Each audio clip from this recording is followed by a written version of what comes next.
Cristianismo explícito me dispuse a hablar de algunos temas o de algunas verdades que tienen que ver con esto de ser cristiano, que aparecen en la carta que Pablo escribe a los Efesios, a la iglesia que había fundado unos años antes, y que por ahí se pierden de vista.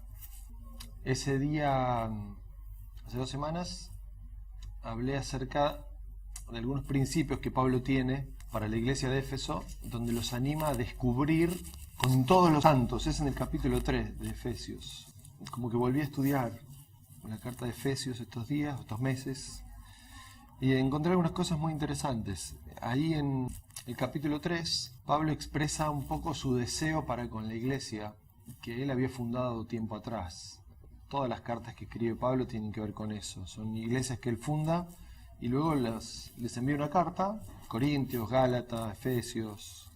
Son iglesias que el hombre había fundado con su equipo y que tiempo después él les escribe para animarlos, para enseñarles, para corregir algunas cuestiones. Y acá particularmente en Efesios se ve que la iglesia había crecido y que Pablo daba gracias al Señor por lo bien que estaba esa gente, pero como que va y viene en su pensamiento, ¿no? Por un lado, gratitud al Señor por lo que han logrado, pero por otro lado, un desafío respecto de lo que sigue adelante. Entonces, hay algunas cuestiones que por ahí resultan muy fuertes, ¿no? Porque explícito es, digamos, como que está escrito, está acá, punto, es así. Y al que le gusta bien y al que no le gusta, mala suerte, es así, punto. Explícitamente, ¿está claro? No hay vuelta, no hay chance de... Sí, bueno, más o menos, no hay gris. Y Pablo da gracias al Señor, en el capítulo 3 dice: yo doy gracias al Señor, doblo mis rodillas y oro por ustedes. Entre las cosas que él dice, oro para que descubran la amplitud del amor de Dios con todos los santos. Entonces yo decía hace 2 semanas que hay cosas que uno aprende, que uno descubre, hay una manera del amor de Dios, hay cosas de Dios que uno descubre solamente con los santos. Tenemos un énfasis puesto sobre todo en el perfil de iglesia que estamos construyendo juntos. Ponemos un énfasis muy fuerte en la relación que cada uno mantiene con el Señor en privado. Pero acá Pablo nos invita a reflexionar acerca de esta gran verdad, que es: hay cosas que uno descubre de Dios con todos los santos, no las descubre solo en casa. Entonces hay como un balance, hay un equilibrio entre lo que uno disfruta con el Señor en casa, en privado, y lo que uno disfruta con todos los santos. Y las dos cosas son valiosas. Entonces cuando Pablo dice en Efesios capítulo 3, ahora vamos a ir un poco más arriba de donde leí la semana anterior. El capítulo 3, versículo 4, fíjense lo que dice Pablo. Cuando lean esto que les escribo entenderán la percepción que tengo de este plan acerca de Cristo. Dios no se lo reveló a las generaciones anteriores, pero ahora por medio de su Espíritu lo ha revelado a sus santos apóstoles y profetas. Y el plan de Dios consiste en lo siguiente. 2 puntos. Pablo está a punto de revelar un plan de Dios. Dice: yo entiendo esto, y lo define como el misterioso plan de Dios. Y ahora Pablo se los va a revelar. Una antorcha. El sentido de una antorcha, ¿vieron la llama olímpica? Dicen que no se apaga nunca, que está encendida siempre, y cuando hay Juegos Olímpicos se traslada al país donde se hacen los juegos y ¡prum!, se enciende y está ahí prendida y luego continúa. Hay toda una ceremonia, ¿no?, de pasar la antorcha. Y hay un concepto que Pablo menciona acá y que aparece explicitado en NTV, por eso elegí esta versión, cuando él dice: esto no se reveló a las generaciones anteriores y ha sido revelado a esta generación. Claramente se está refiriendo a la generación a la que él pertenece. Ahora, como entendemos que esto es palabra de Dios, tranquilamente uno puede decir: esto tiene una cuestión de permanencia. ¿Se acuerdan? Uno de los puntos que yo marqué en la parte 1 del cristianismo explícito es que Pablo utiliza un tipo de lenguaje, un tipo de tiempo verbal del idioma original que es un presente continuo. Entonces, esto de conocer a Dios con todos los santos es un presente continuo. No es que uno tiene una experiencia de iglesia y después la abandona y queda como una cuestión del pasado, sino que hay una experiencia y un conocer de la anchura, la altura, la plenitud del amor de Dios con todos los santos de manera continua. Acá pasa lo mismo. Pablo está diciendo este misterioso plan de Dios no se reveló a la generación anterior y sí a esta. Entonces, yo digo, bueno, Pablo estaba refiriéndose a su generación, a la iglesia a la que le escribe, pertenecían a la misma generación, y él está diciendo o destacando que esa iglesia tenía una revelación, un conocimiento que la generación anterior no había tenido.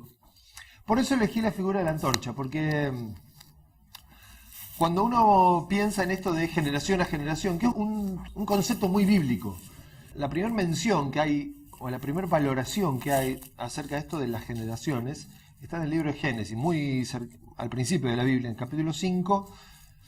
Si miran un día con ganas, con mucha curiosidad, el capítulo 5 del libro de Génesis, dice algo así como fulano engendró a fulano y murió, fulano engendró a fulano y fue hijo y nieto de fulano y engendró a fulano. Digamos, la genealogía de Adán está ahí en el capítulo 5 de Génesis y parece una serie de nombres tirados así como al azar, ¿no? Es decir, ¿qué tienen que ver todos estos nombres con nosotros? Pero aparece el concepto por primera vez de cómo Dios maneja esto de una a otra generación. Y la verdad que a todos nos toca estar en medio de eso, ¿no? Tenemos padres y eso marca como una transición, como un cambio generacional. Y en el mundo de la fe, en esto de ser iglesia, que es lo que Pablo le recuerda a la iglesia de Éfeso, también hay una verdad que tiene que ver con esto de la generación. Esto de pasar la antorcha es una responsabilidad de quien se considera cristiano. Así como descubrir la plenitud del amor de Dios es una actividad constante que se disfruta, que se vive con todos los santos, también hay que decir explícitamente que ser cristiano en esta generación implica asumir una responsabilidad. Tenemos una responsabilidad de paso a antorcha. La próxima generación depende, la fe de la próxima generación en esta ciudad depende de lo que hagamos acá y ahora nosotros. Hay una revelación de un plan de Dios para esta generación y es nuestra responsabilidad descubrirlo. Es nuestra responsabilidad orientarnos en esa dirección, alinearnos con un plan que no es propio, que es de Dios.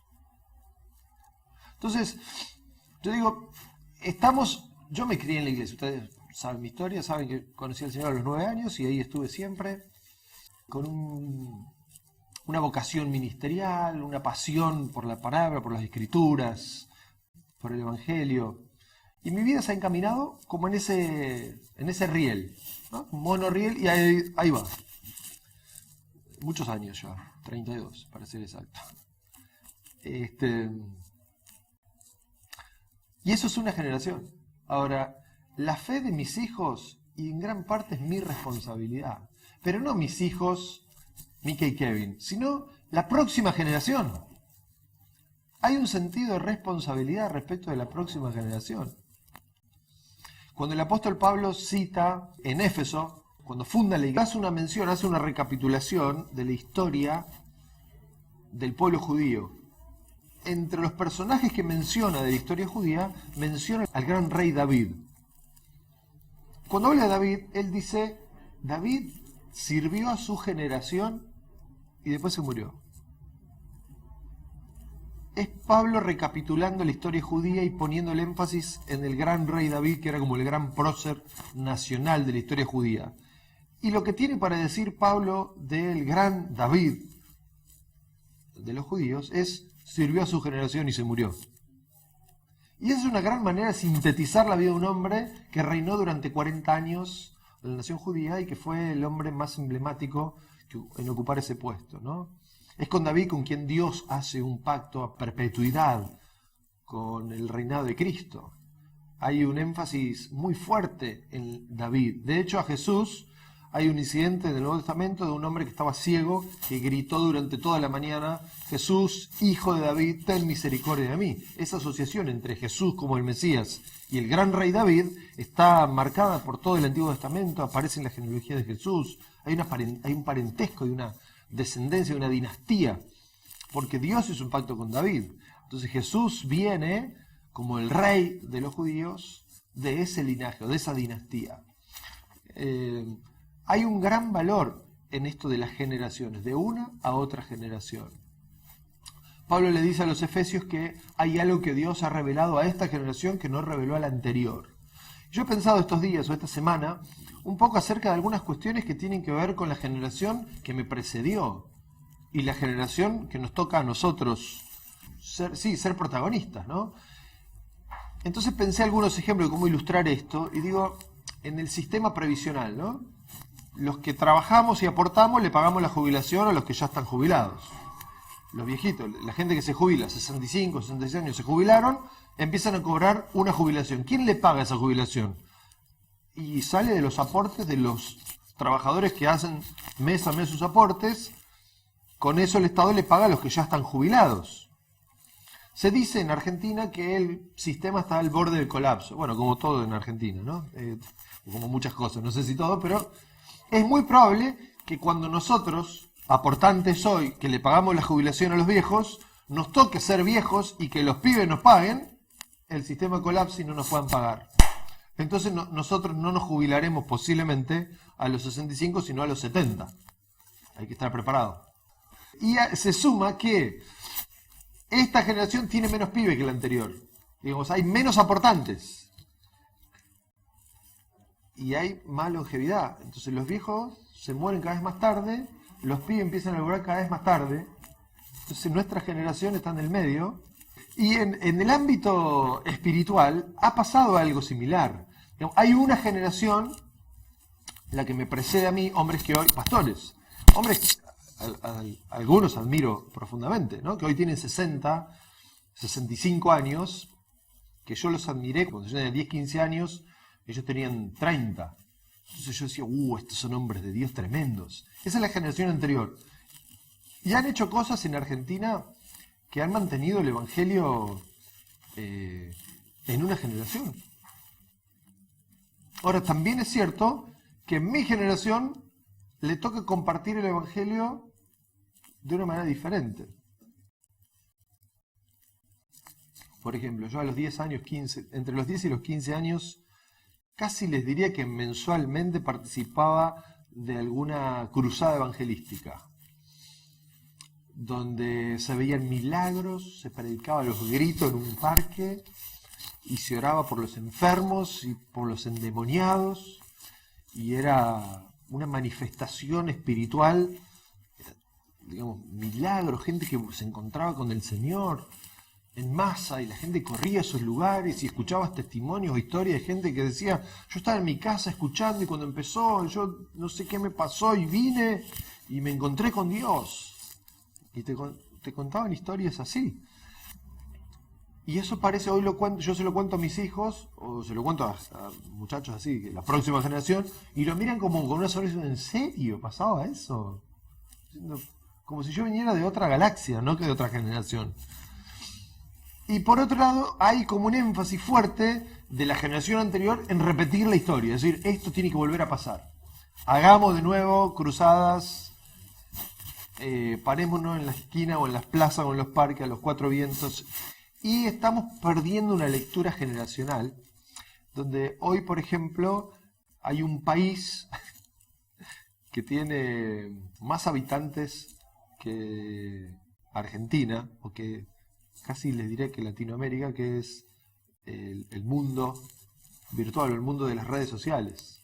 La cantidad de personas que tienen una cuenta en Instagram o en Facebook, cuando mirás la cantidad de cuentas abiertas que hay más que habitantes en Latinoamérica. Eso es propio de esta generación. Y no hay muchos recursos, mucho puesto para evangelizar o para promover el plan de Dios a esa generación. A mí me resulta fastidioso, no tengo Instagram. Me resulta como, no lo entiendo. Foto, estado, comentada, historia. No le agarro la onda y trato de meter, pongo onda, entusiasmo, digo, a ver cómo será. Pero no me veo poniendo fotos todos los días. No le encuentro la onda. Debe ser muy interesante. Entonces, explícitamente tenemos una responsabilidad con esta generación. Esta generación o la próxima, la fe de la próxima generación, de alguna manera depende de lo que hagamos en esta. La verdad que el Evangelio tiene un mensaje épico. La gran comisión que está asociada con esto es el discurso o el mensaje de despedida de Jesús con los discípulos. Él les dice, muchachos, por donde vayan, no paren de hacer discípulos. Por todas las naciones, donde ustedes se muevan, hagan discípulos, enséñenle lo que yo les he enseñado. Eso es épica, ¿o no? Eso tiene una mística. Por todas las naciones, por donde ustedes vayan, es Dios poniéndole una misión a la iglesia. Y pensar que en esta generación nos toca el mismo mensaje, o nos toca el mismo desafío, y está en nuestras manos el hacerlo. Entonces, más allá de la mística que esto pueda tener, de transformemos el mundo, cambiemos la próxima generación, que está buenísimo, puede ser muy motivador, pero cada uno tiene un micromundo, tiene un pequeño mundo, que es el mundo que va desde tu almohada hasta tu almohada. Desde que te levantás hasta que te acostás estás en contacto con cuánta gente, en tu casa, en la oficina, personas que te cruzás en la calle que sabés que te los cruzás todos los días.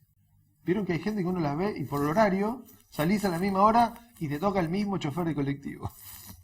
Cuando Kevin era chico y viajamos mucho en colectivo, ¿te acuerdas? Nos hicimos amigos un muchacho del 552 que ya después no nos cobraba el boleto porque era fija. Íbamos a la terapia y el flaco nos llevaba de la esquina de casa hasta la estación de tren y justo coincidía. Esa gente que está ahí, que te la cruzás todos los días, o gente con la que trabajás o con la que estudiás, esa gente es tu generación. Y hay un sentido de responsabilidad. Dice, bueno, son de esta generación, pero bueno, tampoco yo. A veces hay como una incongruencia, ¿no? Entre la mística, la épica y la realidad contextual. Sí, vamos a cambiar el mundo, la iglesia, porque el evangelio, porque... Por eso Pablo les escribe a los efesios de esta manera. Al final del capítulo 3, Pablo dice, esto que Dios reveló a los apóstoles, a los profetas y a esta generación, y hay como una consecución, ¿no? Por eso usé la imagen de la antorcha. Digo, a ver, si Pablo hoy nos entrega una antorcha, che, toma, hace algo con esta generación, toma. ¿Qué hace? Se la das a otro. Esa es genial. Es verdad, somos todos responsables, ¿eh? A ver qué haces, ¿eh? Yo estoy muy ocupado. Por eso hablo de lo explícito que son estos conceptos. Así como les dije hace 2 semanas, hay cosas de Dios que no vas a conocer orando a solas. Hay cosas de Dios que descubrís con todos los santos, siendo iglesia. Eso es explícito, es así. Hoy les digo, hay una responsabilidad que vos y yo tenemos respecto de esta generación. Tenemos una responsabilidad. Entonces, uno puede decir, y sí, es verdad, tenemos una gran responsabilidad. Señor, envía gente, que alguien lo haga. Entonces yo les propongo hacer algo explícito. ¿Puede ser? ¿Pueden anotar el nombre de una persona por la que van a orar durante esta semana?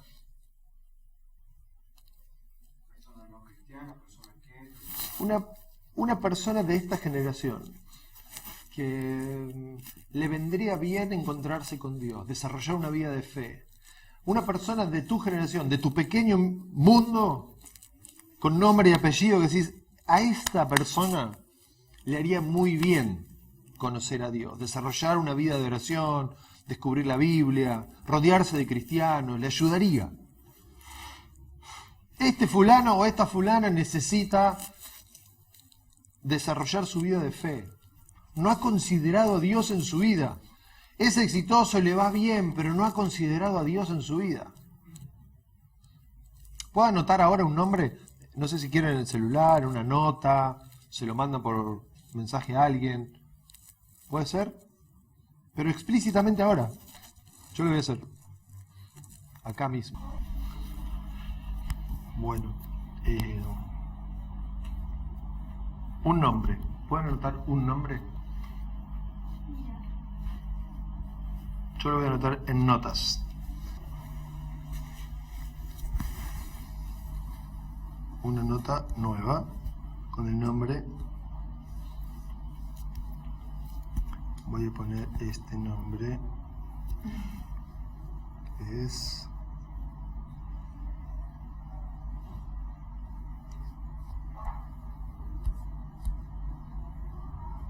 Listo.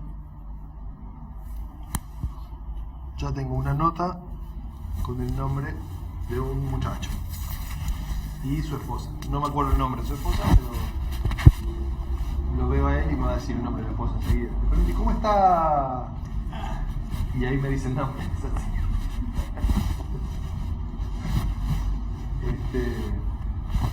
Y lo voy a tener presente durante esta semana en oración y me voy a agendar verlo la semana próxima.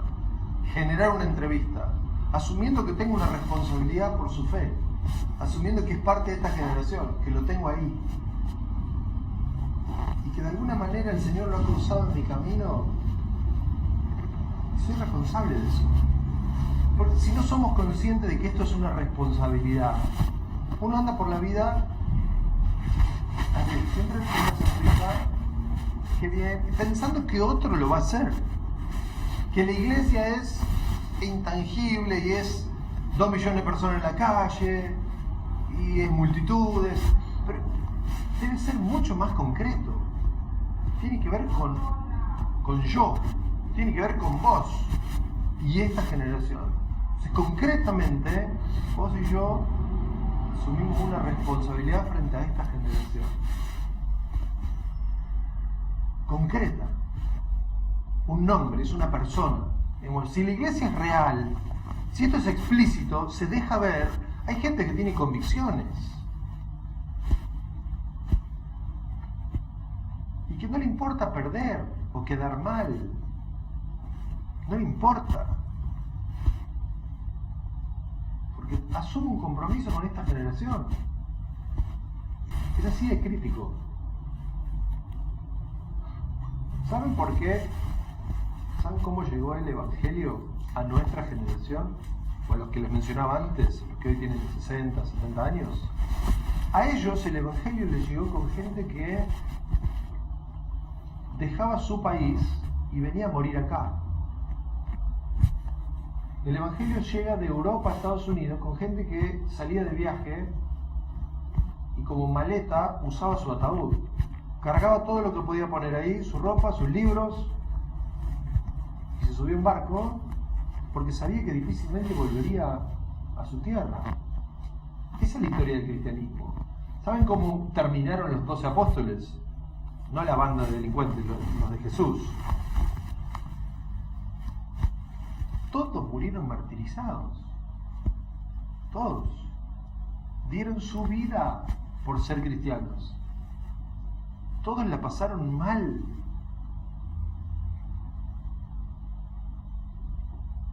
Cuando mirás generaciones hacia atrás, hay una historia que atraviesa la historia de la iglesia. Son las cientos de miles de historias de vidas de personas que se sembraron por una generación. Estuvieron dispuestos a dar su vida. Y nadie puede dar la vida si no ha dado algo antes. Nadie da la vida si primero no ha dado un poco de su tiempo, un poco de su dinero, un poco de su atención, de sus capacidades.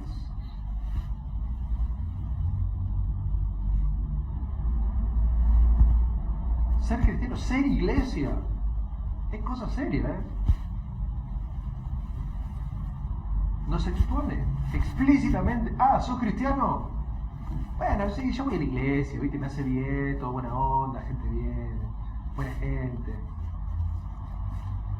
Ser iglesia está muy lejos de eso. Hay una responsabilidad que no tiene que ver solamente con manifestaciones públicas acerca de un tema puntual como ahora es el aborto.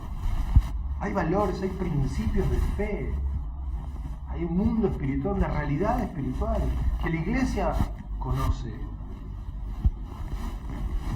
Y eso la hace responsable frente a una generación. Entonces, si tenés ahí tu nombre, el nombre de una persona, vamos a orar ahora, pero tenerlo presente en oración durante la semana. Y hacer planes para agendarte una entrevista, una charla, un encuentro, forzar, generar proactivamente un encuentro, una oportunidad de compartir tu fe con esa persona. ¿Puede ser? Hay que pasar la antorcha. Si nosotros lo vivimos con tanta liviandad o tanta displicencia, decir, bueno, no hay tanto cristiano, la verdad es que yo tengo tantas otras cosas por hacer. Es muy probable que la próxima generación pierda la fe. Yo me hice, cuando hicimos acá encuestas en el año 2009, 2011, y hablamos mucho con los vecinos en la plaza y salimos a la calle y todo eso, un día hice un gráfico de Excel, ¿no? Una proyección. Y la verdad que cuando mirás cómo ha crecido, surgió porque hay un dato del CONICET que dice que el agnosticismo ha crecido más que el cristianismo en la última generación, en los últimos 40 años. Entonces, yo hice la proyección si mantiene el mismo ritmo de crecimiento la iglesia y el agnosticismo que pasa a 50 años. Y la verdad es que cuando lo hice me sorprendí, porque cuando pones cargar los datos y tirar el gráfico, el cristianismo desaparece. Y el 92% de los porteños eran agnósticos en 50 años. Entonces yo que soy iglesia en esta generación, tengo la obligación de dejar un legado, de pasar una antorcha. No puedo decir, y sí, al paso que vamos, la próxima generación son todos ateos, todos agnósticos. Y vivir tranquilo con eso es bastante irreal. O no soy iglesia, o hago algo. Oramos. Pero después, en la semana, orá por quien hayas anotado ahí en tu nota. Aún en análisis antropológicos o sociológicos, la iglesia cumple un rol social en esto de mantener esperanza, de mantener ilusión.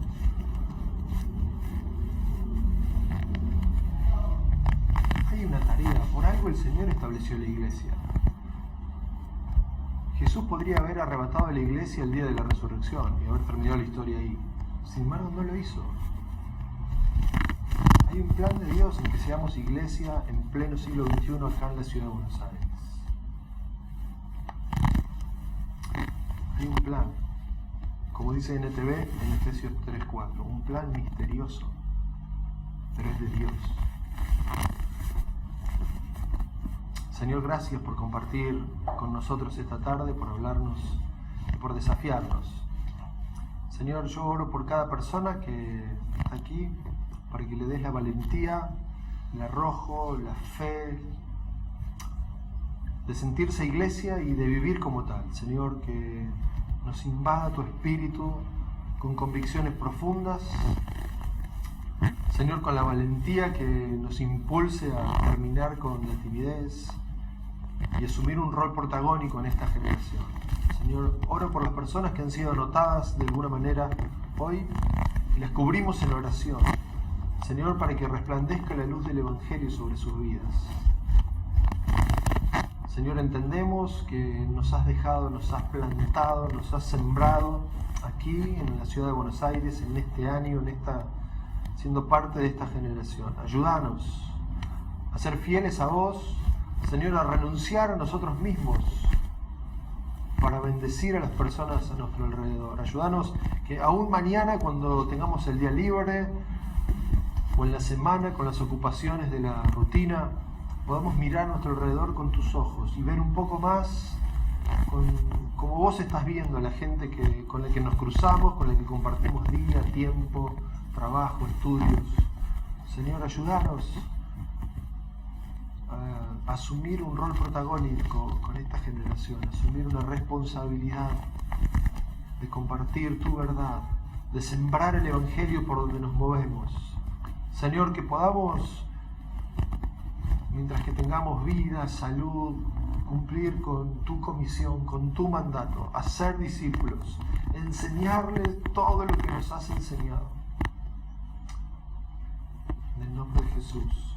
Señor, ayúdanos a que como iglesia podamos tomar nuevos desafíos y asumir la responsabilidad que nos diste a hacernos parte de tu iglesia. En el nombre de Jesús. Amén. Y amén. Que el Señor les bendiga mucho. Iglesia.